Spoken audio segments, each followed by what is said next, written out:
भगवान कृष्ण को जब हमें प्रसन्न करना हो, क्योंकि हर भगवान की अपनी एक पूजा का तरीका होता है, उनका पाने का तरीका होता है, क्या सही तरीका है भगवान कृष्ण की पूजा करने का या उन्हें प्रसन्न करने का? आपने बड़ा अच्छा प्रश्न किया। देखिए, इस पूजा को लेके ही मैं बता दूं आपको कि 2 प्रकार के लोग पूजा करते हैं। पूजा का मतलब है रिस्पेक्ट। क्या करना? रिस्पेक्ट करना। हाँ जी, हाँ जी।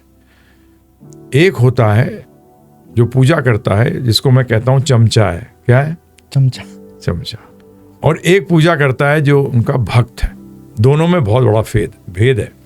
चमचा क्या है? वो अपना काम सिद्ध कराता है, स्वार्थी है, अपने काम के लिए आता है। भक्त कौन है? जो स्वामी के काम सिद्ध करता है, उनके कार्य सिद्ध करने में लगता है। तो इसलिए 2 प्रकार की पूजा हो गई है ना प्रभु जी।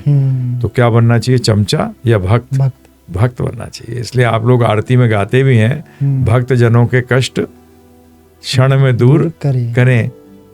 लोगों के क्षण में दूर हो जाते हैं? नहीं होते। फिर वो भगवान को गाली देते हैं, अपने आप को दो कि तुम भक्त अभी नहीं हो। इसलिए क्या करो, भक्त बनो, पूजा करो, फिर रिस्पेक्ट करो। आपकी कोई बात माने नहीं और बोले मैं आपकी इज्जत करता हूं, तो किस बात की इज्जत? किस बात की इज्जत है? सिंपल है, इसमें ज्यादा टेढ़ा मेढ़ा जाने की जरूरत नहीं है कि नहीं आरती ऐसे और वैसे।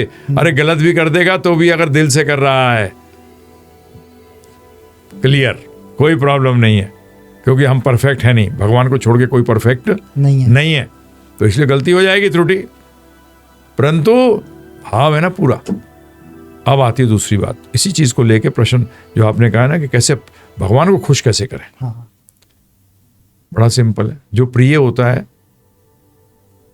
उसके मतलब भगवान को खुश कर दिया, है ना। अरे अगर मैं आपका प्रिय बन गया तो उसका मतलब मैंने आपको खुश किया होगा, तभी तो प्रिय बनूंगा। तो भगवान ने गीता बताया है 18वें अध्याय के, तुम मेरा प्रिय कैसे बन सकते हो। सिंपल, उन्होंने कहा है कि जो मेरे ज्ञान का प्रचार करता है या प्रचार करने में सहायक होता है वो मुझे सबसे प्रिय है। तो उनको खुश करने का तरीका क्या है? उनके ज्ञान का प्रचार करो या उसको सहायता करो या खुद करो, ऐसे आप आज अभी कर रहे हो। तो इससे आप भगवान के प्रिय बन रहे हो। हम तो बता ही रहे हैं, परंतु आप हेल्प कर रहे हो कि नहीं कर रहे हो? आप हेल्प कर रहे हो।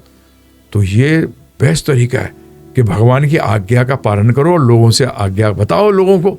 हनुमान जी क्या करते थे? भगवान राम की सेवा करते थे, उनका प्रचार करते थे, आज्ञा पालन करते थे। राम काज करबे को आतुर, कि राम के काज को करने को आतुर हैं। मतलब वो हर टाइम लगे रहे हुए हैं कि भगवान की आज्ञा का पालन हो। परंतु पहले आज्ञा तो जानो। तो भगवद गीता जानने से क्या होगा? आज्ञा का पालन होगा, जिससे भगवान खुश होंगे। भगवान तो आनंद में है। एक्चुअली भगवान खुश क्या होते हैं? हमें आनंद मिलना शुरू हो जाता है। भगवान तो आनंद में थे, आनंद में हैं और आनंद में रहेंगे। उनके आनंद में कोई कमी नहीं आती। हमारे को आनंद मिलता है उनको प्रसन्न करके। और वो प्रसन्न कब होते हैं? जब हमारा भला हो। क्या हो? हमारा भला होता है, तब भगवान खुश होते हैं।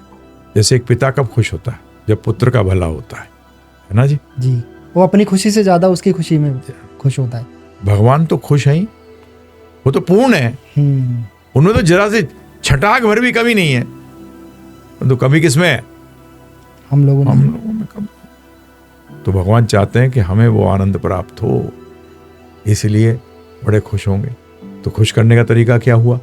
उनकी आज्ञा का पालन करना। पहली चीज, आज्ञा जानो और फिर पालन करो। अपने मनगढ़ंत नहीं होती है। भक्ति करो, भगवान को खुश करो। सिंपल है। भक्ति करने का मतलब चमचा नहीं, भक्त बनना। आज्ञा का पालन करता है भक्त। तो ये समझिए इस बात को।